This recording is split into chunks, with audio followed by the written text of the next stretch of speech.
The story begins in Africa in a dangerous region known to everyone as the Forbidden Zone of No Return.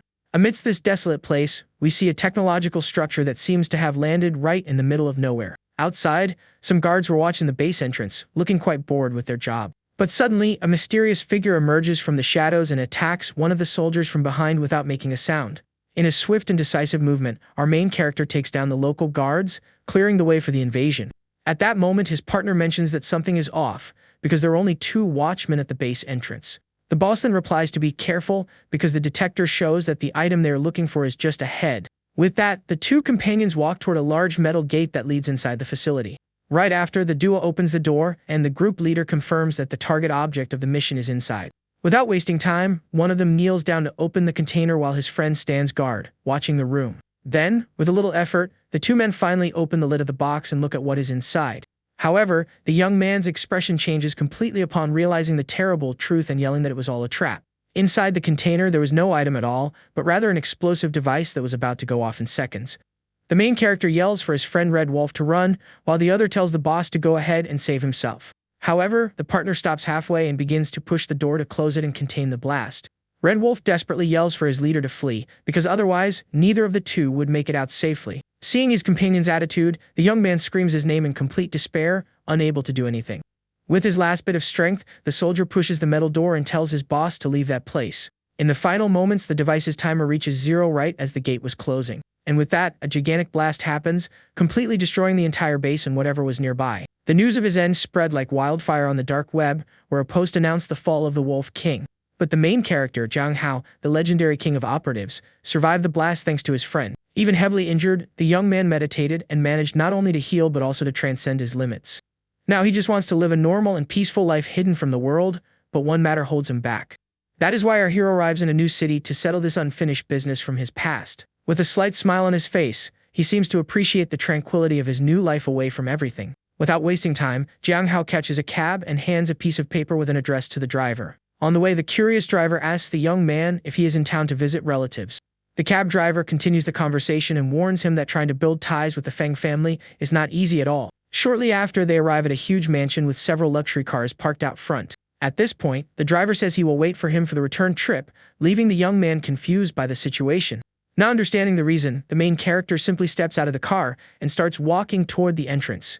He notices that a large event is taking place there and hears whispers about the special occasion. Then the young man looks at the residence's sign and thinks that he needs to fulfill his father's last wish.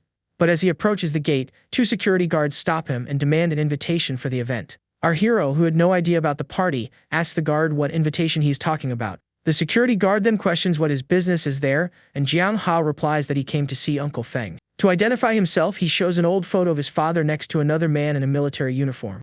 The guard takes the photograph, and looking at the young man's face, notices that they look very alike. Next, Jiang Hao takes out a small box and says that Uncle Feng will understand everything when he sees the medal. The guards finally believe him and say they will inform the master about his arrival. Meanwhile, at the party, a guest mentions that time flies, as the young Yin is already scheduled to be married. A beautiful woman sitting at the table asks her grandfather what this arranged marriage story is all about. At that moment, a man stands up with a glass of wine in his hand to get everyone's attention. He announces with great joy that today is the engagement day of his daughter to the heir of the One family. The couple stands up for a toast, while the father wishes for the business between the families to prosper. With this, everyone celebrates the union, commenting on how powerful this alliance will be in the future. However, one of the entrance security guards comes running and interrupts the celebration to speak with the boss. The guard shows the box with the medal and says that a young man is waiting for him outside the mansion. Upon seeing the object, Master Feng is shocked and realizes that someone from the Jiang family has come to visit him. A woman nearby hears the conversation, and her expression changes instantly, leaving her daughter confused. Her mother then reveals an old secret about an arranged marriage between her sister and Jiang Hao. The girl becomes desperate and begs her grandfather not to let her relative marry a stranger. The head of the house then asks his son to go take a look, but decides to check the situation himself. He tells everyone to continue entertaining the guests while he goes to the door to receive the visitor. In the hallway, Mr. Feng sees Jiang Hao and recognizes him immediately, calling him by his nickname.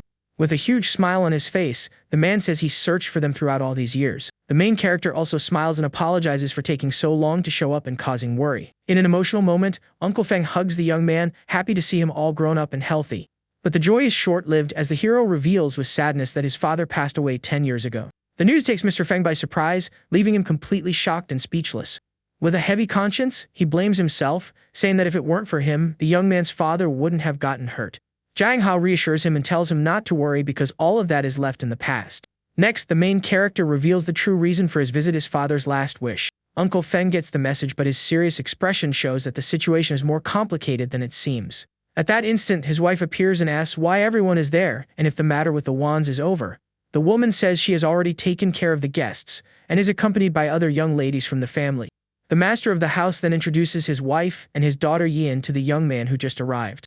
Our hero greets the girl and says it's been so long that he could barely recognize her. Yin replies with a smile, saying that her childhood memories are also a bit fuzzy. But his cousin suddenly appears and starts yelling at the young man for showing up out of nowhere after 10 years. Her brother also chimes in the conversation and accuses Jiang Hao of wanting to take advantage of their family.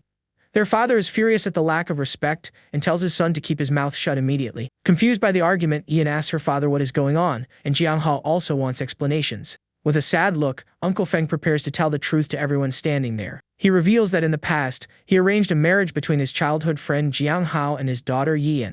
The news drops like a bombshell and shocks everyone in the room, especially the young couple. Mr. Feng confirms that this was a promise he made to our hero's father a long time ago. The main character finally understands that his father's last wish was this arranged marriage. Jiang Hao stares thoughtfully at the floor, knowing that entering the world of marriage is a one-way street. The main character tells Uncle Feng that if this wish of his father is a problem, he can cancel the wedding. But his cousins accuse him of being a hypocrite who only showed up because of the engagement with the one family. With the young man's offer, Mr. Feng is completely shocked, not knowing what to say. Hamming calls him a beggar, but his father gets furious and demands an immediate apology. The rebellious son then challenges his father to hit him, as he will not let his sister marry a penniless guy. Amidst tears, Ian asks her father if he is really going to force her to marry Jiang Hao. Uncle Feng confirms that the marriage was arranged 20 years ago and that this decision cannot be changed. The young woman accuses her father of being selfish and says he doesn't deserve to be called a father for not thinking about her happiness. Devastated by the situation, the girl runs away from the place without listening to anyone. Uncle Feng then asks Jiang Hao to rest and says he will figure out a way to resolve all the confusion. As night falls, a tense silence hovers over the Feng family residence. In his room, our hero begins to meditate to practice his breathing technique and strengthen himself. Elsewhere, the grandfather of the family questions his son about the insistence on the marriage with Jiang Hao. Uncle Feng reveals that the passing of the young man's father was his fault and that he has a debt to pay. He explains that without his friend's sacrifice, their family wouldn't be where it is today and that he needs to honor the promise. The grandfather argues that this will make Ian suffer, but the son says she will understand the hardships in the future. Worried, the patriarch warns that canceling the engagement now will awaken the fury of the one family. Even with the risk, Uncle Feng stands firm in his decision and says he will find a solution. The grandfather then agrees to the marriage but imposes 3 conditions for the agreement to be kept. 3 months of observation without help and living with him as a son-in-law are the rules for the marriage. The grandfather still questions his son's decision, as he does not want to marry his granddaughter off to a poor young man with no future. Even so, Uncle Feng stands firm on his word and says he will talk to our hero. Meanwhile, in his room, the main character continues meditating with a golden aura glowing from his chest. At that moment, he thinks about how Uncle Feng went out of his way and decides he won't make things difficult anymore. Right after, someone knocks on the door and Mr. Feng asks if the young man is still awake. The young man then gets up and puts on a shirt, inviting the older man into the room. Without beating around the bush, Uncle Feng starts talking about his marriage to Ian, and the young man agrees to everything. The older man is surprised and asks if the young man truly accepts becoming a son-in-law of the Feng family. With our hero's confirmation, Uncle Feng feels guilty and apologizes for putting him in this situation. But the main character reassures him, and the man says he will take care of all the wedding preparations. After Uncle Feng leaves, the young man reflects that he only accepted so as not to complicate things, and that he will leave in 3 months. Meanwhile, at the one family mansion, the mood was not friendly at all, and the news of the cancellation had arrived. The head of the house, Wan Gufeng, explodes with anger upon learning that his son's engagement was called off. He yells at Mr. Feng and asks if it is some kind of joke to cancel the ceremony that was supposed to be in 3 days. Ian's father tries to explain his situation, but Wan Gufeng does not want to hear it and accuses him of playing him for a fool. To apologize, Uncle Feng offers to withdraw his group from a major project as a form of compensation. But the man becomes even more furious and says the one family won't let it slide and that they will pay. With hatred in his eyes, the head of the one family orders Mr. Feng to leave his office and get out. Far from all this mess, we see a busy cyber cave with several people playing games. Sitting at one of the computers, our hero seems to be looking for something on the internet. At the cyber cave, he accesses the dark web, an underground site he knows very well by the red butterfly. Right away, the young man finds a profile of a martial arts master with a bounty of 200 million. The reason for the hunt is that the man took revenge on a rich heir who wronged an innocent student. But suddenly, another news piece on the screen catches Jiang Hao's attention, leaving him quite surprised by what he sees. He discovers that with his supposed passing, Sirius, the number 4 in the organization, took over as the new leader. At that moment, a quick memory of the desperate escape from the base crosses the main character's mind. He remembers the sacrifice of his friend Red Wolf, who threw himself in front of the blast to save him. The image of that massive blast that took his companion still haunts him deeply. With great anger, he questions this, since the successor should be Lone Wolf, the group's number 2. Standing in front of the computer, the young man whispers the new leader's name with a very serious look on his face. Now he is certain the mission was a setup, and he swears he will find the traitor and avenge his friend. Night falls over the city as our hero begins to map out his new plans for payback. Leaving the cybercafe, he decides to stick around to investigate and get used to the city's environment. But upon stepping out onto the street, a speeding van stops abruptly right in front of him, taking him by surprise. 2 suspicious men step out of the van, surround him, and ask the young man to go with them without complaining. The duo then pulls out their blades and threatens him so he won't try anything funny and obeys their orders. The henchman threatens him up close, but the main character thinks he cannot expose his identity there. So he raises his hands in surrender and lets himself be taken by the men into the vehicle. In the back seat, the young man comes across a tied and gagged girl who is also captured. He tries to negotiate by offering money, but the kidnapper tells him to shut his mouth and says that is not what this is about. With a confident smile, our hero asks the reason he was taken if it wasn't for money. The kidnapper tells him to stay quiet as he will find out soon, and that he will even get some cash in the end. With that, the van speeds through the deserted city streets during the night. Meanwhile, in a luxurious mansion with a sports car in the garage, the mood was quite different. Inside the house, some men were gathered in a living room, looking very worried. An older gentleman asks one of them if they have found out who took the young Yoya. The man replies that he has already spoken to all his contacts, but no one has a single clue about the case. Worried, the patriarch says they need to prepare for the worst and get the ransom money together. However, another young man informs them that the company does not have 500 million available at the moment. He then suggests they try to negotiate with the captors to lower the ransom amount. But the girl's father gets annoyed and accuses his brother of being irresponsible with his niece's life. Unbothered by the situation, the other man says he would do the same even if it were his own son. The tension in the room rises, and the head of the family slams his hand hard on the armrest, showing his anger. He yells at the two, telling everyone to stop arguing and find a way to get the money. The grandfather says that money is just a material good and that his granddaughter's life is much more important. Far from there, the van with the hostages arrives at an abandoned warehouse that served as a hideout. The kidnappers then pull our hero and the girl out of the vehicle to take them inside the place. The young woman looks at the young man scared as one of the thugs grips her tightly by the arm. With no gentleness at all, one of the men rips the tape off the girl's mouth. As soon as she can speak, the girl desperately starts screaming for help. One of the bad guys then threatens her with terrible things if she doesn't stop yelling and stay quiet. The girl says she will end her own life, but the henchman likes the idea since it makes their job easier. The boss then tells the other to stop stalling, and the accomplice brags about his skills with the camera. With a tripod and a camcorder in hand, the men get ready to start recording the video. The young woman then understands the plan and says they want to film a terrible act to blackmail her family. The group leader praises her for her intelligence with a wicked smile and prepares for action. The girl turns to our hero and says they are animals for planning something so cruel. Jiang Hao then confronts the thug about the payment, but the guy laughs and says he will receive it in the afterlife. With everyone in their places, the kidnappers get ready to start the terrible recording. Desperate, the girl yells for the young man to beg for his safety, since they are really going to take him out. The henchman praises him for not being afraid and offers to pass on his last words for a price. With a cold stare, our hero says he didn't want to resort to force, but they asked for it. The bad guy laughs in his face and mocks the young man for bragging even when he is about to meet his end. Our main character then agrees to the fee for the final words, leaving the kidnapper confused. But with a defiant look, the young man says that it will actually be the thug who will be paying him. The henchman thinks the young man is such a fool that he says he doesn't even have the heart to end him. Then another man steps up and says he will do the dirty work himself and finish this. One of the bad guys mentions that when the second brother gets mad, even the king of the underworld trembles in fear.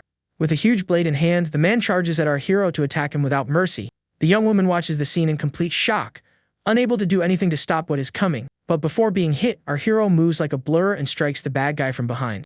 With a single decisive blow, the main character takes down the henchman, leaving everyone stunned by the scene. One of the thugs then pulls out a weapon and aims at the young man, but he doesn't seem worried at all. Our hero then kicks a metal pipe that was on the floor, sending it flying high with force. In an agile and precise move, he catches the object mid-air and hurls it at the shooter.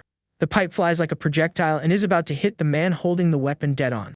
The impact strikes the bad guy's hand and shatters the weapon, stopping him from firing at our hero. Seeing the situation, the gang boss yells for everyone to attack the young man and finish him off once and for all. One of the henchmen then opens fire and starts shooting several rounds in our main character's direction. But with superhuman agility, the young man dodges all the bullets without any difficulty. In the blink of an eye, he appears in front of one of them and strikes him with a quick and precise blow. Giving them no time to react, he goes after the other thugs, taking them down one by one. The last henchman is paralyzed with fear upon seeing the young man's dark aura and asks who he is. Whispering in his ear, our hero says he is not worthy of knowing his name. With a final powerful strike, he finishes off the last thug, ending the fight once and for all. Looking at the fallen men, he says he collected the fee but forgot to ask for their last words. The young woman who is tied up asks the young man for help and wonders if he can untee her from the ropes. Without turning to her, the main character simply tosses one of the thug's blades into the air. With incredible precision, the blade slices the rope and frees the girl, who looks at him in awe. She thanks him for the help, but our hero tells her not to tell anyone he was there and walks away. A short time later, the police and an ambulance arrive at the scene to investigate what happened there. The girl's father and grandfather arrive at the warehouse and run toward her, calling her name. The young woman then hugs her grandfather tightly and starts crying, relieved to be safe again. An officer approaches and asks the girl who the person was that saved her from the kidnappers. To protect her hero's identity, the girl lies and describes a completely different person. The night goes on peacefully, with a beautiful crescent moon lighting up the starry city sky. Back at their home, the young woman's grandfather says he knows her well and knows she lied to the police. The girl then confesses that she saw her savior's face but that she cannot betray his trust. The grandfather warns her about the dangers, as they don't know if the man saved her by chance or with other intentions. He then asks his granddaughter to go rest, as she went through a major scare that day. In her room, the young woman wonders if her savior really had any ulterior motives with her. In another room, the family patriarch talks with one of his most trusted men. He puts him in charge of his granddaughter's security and says there cannot be any other failure. But secretly, the grandfather orders him to investigate who the person was that saved the young woman. Meanwhile, our hero runs through the streets at high speed, heading back to the Feng family's home. With an impressive leap, the young man jumps over the mansion's gate without any trouble. Upon entering, he finds the whole family gathered in the living room waiting for him to arrive. His cousin then accuses him of disrespecting everyone by arriving so late to his new home. But the main character asks if the Feng family has a curfew to get back home, leaving him speechless. Uncle Feng then scolds his son for his bad manners and tells him to call Jiang Ha brother. But the young man insults him, saying that a poor, uneducated guy would never be worthy of being his brother-in-law. He then reveals that Jiming's godfather is Lord Lei, a powerful figure in the city's underworld. Hearing this, Uncle Feng's expression changes, and he realizes the rumors were true. Annoyed by the argument, the grandfather heads upstairs, leaving the rest of the worried family behind. Yian's father tries to calm the young man down and says he will do everything so that nothing bad happens. With a confident smile, Jiang Hao says thanks but adds that he is not afraid and will make them regret it. The grandfather then reappears and scolds him for his arrogance, warning him not to arrive late again. Our hero replies that he only told the truth and excuses himself to go to his room. Uncle Feng tries to defend the young man but his father just sighs, worried about the family's future. The next day, in a residential neighborhood of the city, the story continues to unfold. Our main character goes to his friend Red Wolf's old house to visit his family. He observes the residence and notices there doesn't seem to be anyone around, leaving him quite confused.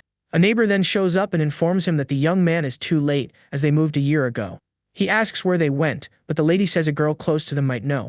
However, the woman warns him that the young woman has been showing up at the house very rarely lately. Jiang Hao then gives the neighbor some money and asks her to call when the girl returns. Alone on the street, the young man wonders why his friend's family would move so suddenly. Walking through the city, he begins to suspect the move might be tied to the attack they suffered. The scene then changes and shows us the front of a luxury hotel right in the middle of downtown. Inside one of the hotel rooms, a couple is enjoying an intimate moment together in bed. Suddenly, someone knocks on the door, and the man gets annoyed at having his sleep interrupted so early. He gets up to answer, and at the door was one of his henchmen waiting for him in the hallway. The young man then asks if he has any news regarding the matter he asked him to investigate.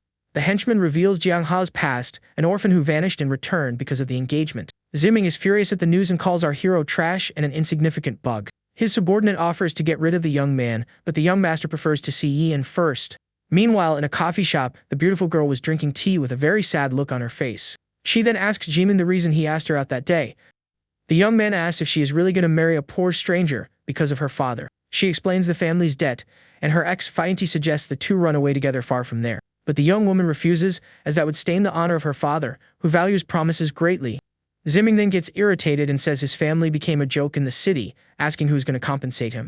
With nothing to say, the girl just apologizes on her father's behalf for the situation. With tears in her eyes, she breaks off the relationship and tells him to accept the reality of the facts.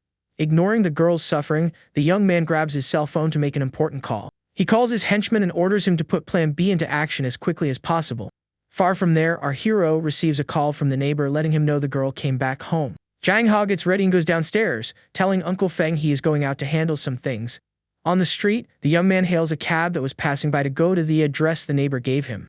He gets in the car and tells the driver to take him to Pyong Street without giving further details. In the car, the driver apologizes and says he will pick up other passengers on the way because of the crisis. The cab then makes its way through the illuminated city streets during the dark night.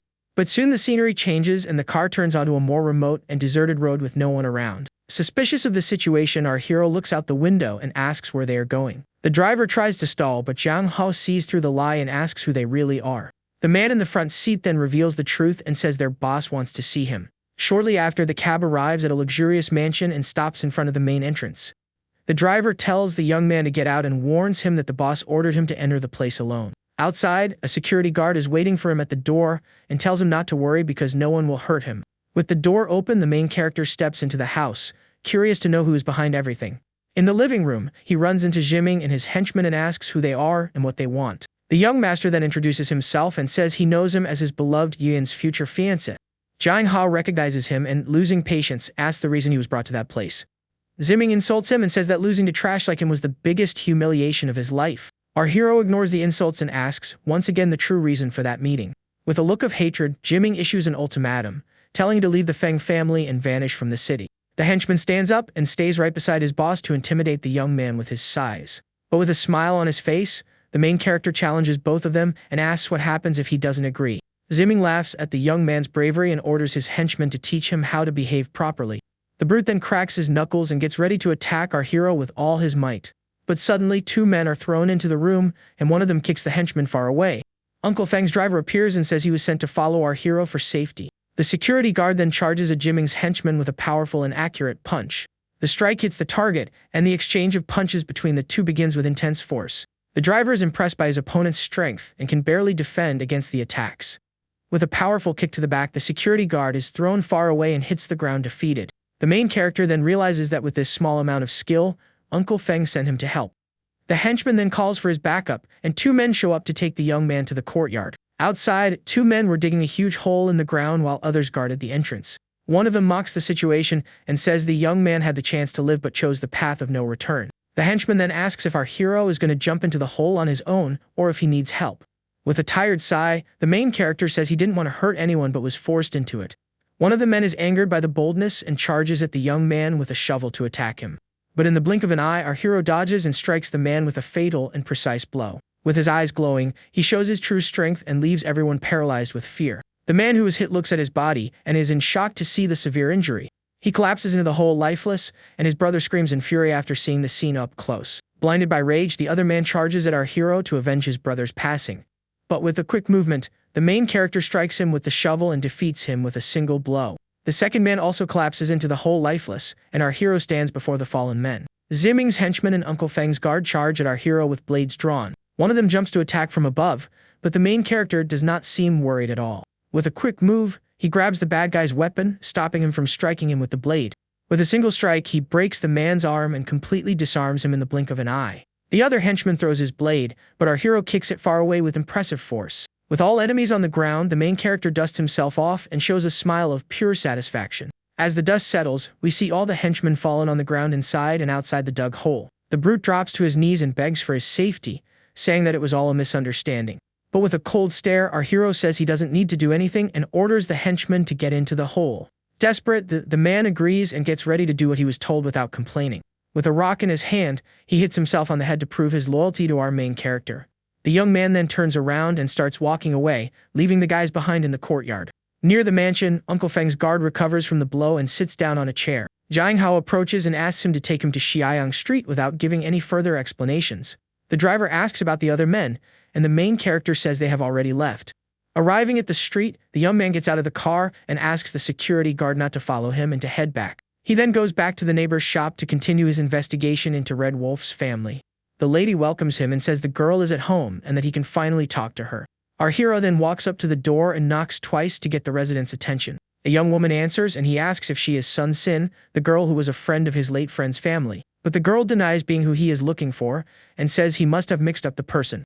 The main character then introduces himself as her brother's best friend and reveals his name to her. To prove his identity, he shows a jade pendant that belonged to his friend Red Wolf. Upon seeing the object, the girl becomes desperate and asks where her brother is and what happened. With a sad look, our hero prepares to give the bad news to the young woman in front of him. But he decides to lie and says her brother is abroad and asked him to take care of her while he travels. Relieved by the news, the girl apologizes for her rudeness and invites him inside to talk. Inside the house, the young man asks about her younger brother, but finds him sick in bed. The young woman starts talking about the boy, but her sad expression shows that something is wrong. At that moment, the girl who is Red Wolf's sister says that something very bad happened to her younger brother. Suddenly, a friend of theirs runs into the house and says something bad happened to her brother. Desperate, she asks what happened, and the young man says that Lay's business was going well. But a competitor showed up and accused him of monopoly, demanding a compensation of 100,000. The news leaves the young woman in shock, and with a look of hatred, she seems to know who is behind it. The scene then shifts to a busy city street with a white van passing by. In the car, the girl reveals that Black Panther is behind the lone sharks chasing them. The group then arrives at a bar called Passion Flying and stops in front of the main entrance. Our hero asks Dongzi to wait outside, but the young man insists on going inside with them. With Sunsin convincing him to stay, our main character enters the bar to settle the situation. Inside, a lively party was taking place with lots of music and people having fun all around. In the basement of the bar, an underground fighting ring gathered an excited crowd to watch the show. In the center of the arena, a karate fighter finished his opponent with a precise and powerful strike. The man celebrates his victory with his arms raised while the other guy is down on the ground. From a VIP booth, Black Panther comments to his partner about the strength of the karate master he hired. At that moment, a henchman announces that Sun Lei's sister has arrived to speak with the gang boss. The man then brings our hero and the young woman to the VIP booth so they can talk. With a look of fear, the girl approaches Black Panther to try to resolve the situation. But the gang boss threatens her and tells her to pay the debt or say goodbye to her brother's tendons. Jiang Ha then steps in and says they are there to settle the debt and not to fight. One of the henchmen gets annoyed at the young man's boldness, but the boss tells him to wait and listen to the offer. The main character offers to pay 50,000 to clear the debt since the loan was illegal. Black Panther laughs at the proposal and says no one has ever insulted him like that in all his years in the underworld. Our hero then proposes a fight, and if he wins, the debt will be completely forgiven.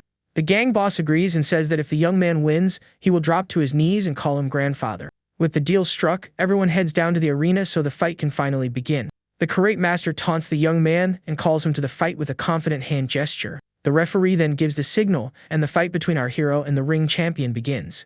The fighter lunges forward with a quick punch, but the main character doesn't seem intimidated at all. He tries to land a hit on the young man's face, who just watches the attack with a calm look. Red Wolf's sister closes her eyes in fear and screams in despair as she sees the punch getting closer. But with an agile leap, our hero dodges the strike and lands a kick on the fighter's head. The karate master recovers, and the two stand facing each other in the center of the ring, getting ready. Furious about the hit, the man yells and charges at the main character with even more anger. He tries to land a flying punch, but our hero stays calm and waits for the right moment. With a precise move, he grabs the fighter's arm and stops him from landing the hit on his face. Without wasting time, the main character hits him with an elbow to the chest, making him cough up blood. Next, he strikes him with a powerful punch to the face, throwing him far away with great force. Without giving the opponent a chance to recover, our hero attacks him with a flurry of kicks. The karate fighter can barely defend himself from the strikes and is hit multiple times non-stop. The audience watches the fight in silence, shocked by the challenger's impressive skill. With a final kick to the face, our hero ends the fight once and for all with style. The karate master is thrown into the air and falls onto the ring floor, completely defeated. Black Panther, who is watching everything closely, is shocked to see his best fighter beaten. The main character then turns to the gang boss and stares at him with a defiant look. The man is left speechless and cannot believe someone so strong showed up out of nowhere. Red Wolf's sister looks at her hero with admiration and finds him amazing because of his strength. A mysterious man in the audience also watches the fight and comments that the young man is not simple at all. Our hero then steps down from the ring and walks toward Black Panther to collect the bet. He stops in front of the gang boss and says it is time to keep the promise and call him grandfather. But with a smile on his face, the main character says he doesn't like him and prepares for the next step. With a smile, he says he didn't want to harm anyone, but that he was forced into it. But Black Panther pulls out a weapon and fires, saying he's going to send him to see his grandmother. The bullet flies at high speed toward our hero, who remains standing without moving. A red glow appears in his eyes and he gets ready to show his true strength. In the blink of an eye, he moves forward, and Red Wolf's sister covers her face, afraid of what she will see. With the blade in his hand, the main character slices the bullet in half, and the pieces embed themselves in the wall. Black Panther yells in pain as he is grazed by the projectile that changed direction. Someone in the audience yells that a fatal incident happened, and the gang boss falls down lifeless. His henchmen panic and cannot believe that their powerful boss was defeated. Afraid of being next, they drop to their knees on the floor in front of our hero, begging. The men beg for their safety and say they were tricked by Black Panther into helping him. At that moment, the mysterious man from the audience approaches and makes an offer to the young man. He offers help to free Sun Lei's brother and to erase the bar's recordings. Jiang Hao, suspicious, asks why he should trust a stranger he has never seen. The man says he wants a friend for the future, and the two seal the deal with a handshake. Watching the young man walk away, the mysterious man thinks they will meet again. The next day, at the Feng family mansion, the routine seemed to have returned to normal for now. Everyone was gathered at the table for a family meal with lots of food and peace. But his cousin complains that because of the young man, her sister doesn't want to come home anymore. Uncle Feng then scolds his daughter and tells her to stay quiet because no one wants to hear her complaints. Out of patience for the argument, our hero stands up and says he is going out for a walk. Uncle Feng calls him, and the young man turns around to hear what the older man has to say. He then hands him a document and asks the young man to take it to Yian because she needs it urgently. As the young man leaves, his cousin mutters that one day she will kick him out of that house for good. Our main character then arrives at the Yaran company to deliver the document to his fiancée. At the front desk, he says he came to bring a document for President Feng and waits for instructions. A female employee guides him upstairs, showing him the way to the boss's office. The young man thanks her for the help, and the two part ways in front of the company elevator. Inside the elevator, he runs into a strange and mysterious man with a very intimidating look. A glint in our hero's eyes reveals that he sensed something different about that man. He recognizes him as Black Ghost, an A-rank international operative, and goes on high alert. As the doors close, the main character wonders what a man like him is doing in that city. Arriving at the president's office, he walks in without knocking and finds her working at her desk. Annoyed by the bad manners, she says she expects him to knock on the door next time. Unbothered by the scolding, the young man hands over the document and says she can send him away now. With a smile on his face, he asks if that is how she treats her special guests. With nothing to say, the young woman stays silent, and he warns her about the dangers of the city. She accuses him of being petty, and he replies that he didn't curse her, but merely warned her. Outside the company, a red sports car stops abruptly right in front of our hero. The vehicle stops with an impressive drift, and the young man stares at the driver with a serious look. His cousin invites him for a race, and our hero asks what he wants out of it. Needing money, the young man accepts the offer of $500,000 for the race prize. The driver guarantees he won't lie, and the main character gets into the car to seal the deal. With a handshake, the two seal the pact, and our hero gets ready for the competition. The car then speeds up and takes off at high speed through the city streets toward the location. They arrive at a winding mountain road, a perfect place for a race. One of his cousin's friends asks who the young man is, and Haming introduces him to the group. The men then start mocking our hero and his history with the Feng family. One of them taunts him, but the main character doesn't let it shake him and talks back boldly. The two stare each other down with a tense vibe, but decide to leave the fight for after the race. Haming reveals that the man is Lord Lei's illegitimate son, making him even more interested. A girl stands in front of the cars and gets ready to signal the start of the competition. Lai Xiaohu, one of the racers, brags about his skill and threatens the other competitors. Our hero then asks about the other racer and finds out that he is an expert. Jin Shixuan, the young master of the Jin family, stares at him with a look of disdain and gets ready. The girl then starts the countdown to beginning of the race by raising her arms. With their engines roaring, the drivers prepare to floor it as soon as the signal is given. At the last second, the girl signals the start, and the cars take off at high speed down the track. The three vehicles fight for the lead side by side in a thrilling and dangerous race. His cousin warns him not to chase Lei Xiaohu, as he is pushing the engine too hard. The driver of the golden car lets out a laugh and seems to be planning something against the others. The main character's cousin realizes that the other driver is trying to mess them up in the race. Annoyed at being left behind, he challenges our hero to drive if he is so good. Without thinking twice, Jiang Hao sends his cousin to the back seat and takes the wheel of the car. Scared by the action, the young man asks if he went crazy and if he wants to lose his life there. With the main character in control, the red car accelerates and starts picking up speed on the track. Approaching a cliff, his cousin panics and screams for the young man to stop the car. But ignoring the screams, our hero makes a perfect and dangerous turn right on the edge of the cliff. With an impressive drift, he passes the white car and shocks everyone with his skill. His cousin, who previously looked down on him, now praises him for knowing how to drive so well and calls him brother. The driver of the golden car wonders if Haming suddenly improved his skills. Lord Lei's son then threatens our hero and says he will make him flip on the next curve. Meanwhile, the main character calmly drinks water, which makes his cousin even more desperate. But he tells the young man not to worry because the real show is only just beginning now. Approaching the view curve, the two cars get ready for a risky and dangerous maneuver. The driver of the golden car tries to block the way, but our hero doesn't give up on passing him. With a bold maneuver, the red car squeezes between the opponent and the track barrier. Lai Xiaohui was shocked by the young man's audacity and cannot believe what he is seeing. The two cars collide, and the battle for the lead gets even more fierce and exciting. Lord Lei's son calls him crazy and says that even if he loses his life, he won't be able to beat him. On the curve, the red car squeezes through and manages to pass through a tiny space on the track. The maneuver pushes the golden car onto the barrier, and he begins to lose control. The vehicle then flips in the air, and the driver is thrown out by the violent impact. With the glass breaking, the man screams in panic as he is launched far away. The golden car shatters in the air, and our hero drives on to win the race. The back of the flipped vehicle still hits the red car, but he keeps going on the track. His cousin, who is on the phone, congratulates Haiming for the impressive victory in the race. He takes advantage of the call to invite his cousin for a celebration meal with a friend. The young man on the other end of the line agrees and tells him to bring his mysterious brother-in-law along. Our hero turns down the invite, but the cousin insists, saying he cannot be that rude. With not much choice, the main character agrees, and the two head to the meeting place. In a city hospital, the scene shifts and shows us a room with some people gathered. On the bed, Lei Xiaohui was recovering from the accident while his mother visited him, worried. Furious about what happened, Lord Lei swears he is going to get payback and take both of the young man's legs. But his son reveals that the one driving was Jiang Hao, the son-in-law of the Feng family. The mafia boss then orders his men to ensure that our hero does not see the sun rise. With a wicked smile on his face, the young driver celebrates because he knows his father will avenge him. Far from there, in a luxury hotel, a group of men was waiting for the arrival of their guests. The main character's cousin arrives with him and introduces him to the host of the celebration dinner.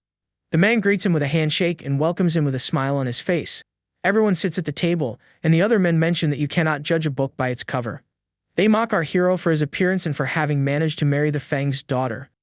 His cousin then taunts him and tells him to make a toast to the important figures of the city. But the young man refuses, and one of the guests gets annoyed and fills a glass of drink for him. The drink overflows from the glass, and the man says that refusing a drink is the same as disrespecting him. With a look of disdain, our hero stares at the glass and the man who challenged him to drink. His cousin tries to smooth things over, but the host scolds him and tells him not to interfere. The man then accuses Jiang Hao of ruining his business with the Wan family and threatens him.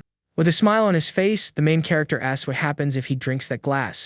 The man says it will count, as if the young man were respecting him and showing submission. He then proposes a drinking challenge and says he will keep up with our hero drink for drink. Intimidated, the main character grabs the bottle and prepares to show his tolerance.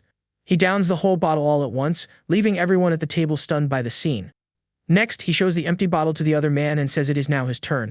The other guests are impressed because not even the famous semi-immortal of wine could do that. The red-haired man then grabs the bottle and says the young man is just trying to scare him. He tips the bottle but can barely drink and ends up choking on the strong beverage. His friends help him, but he says he is fine and that he won't let himself be beaten so easily. The host then accuses our hero of playing dumb and hiding his high tolerance. Furious about the humiliation, the red-haired man yells at the young man and threatens him once again. With a confident smile, the main character says the man asked for it and gets ready to act. The redhead then throws the bottle at our hero, but he doesn't seem worried at all. With a quick move, the young man kicks the bottle back at the man with incredible force. The bottle flies like a projectile and hits the redhead right in the face, throwing him backward. He hits the floor from the impact, and the bottle shatters on his head, leaving him dazed. The other men at the table stand up and surround our hero, furious about what he did. The redhead on the floor orders his men to call for backup and bring the weapons for the fight. His cousin warns him that he has started a huge mess because the man has hundreds of henchmen. But the main character says he came to eat and that he is not leaving there until he is full. Suddenly, the door opens and a group of armed men storms the room for the fight.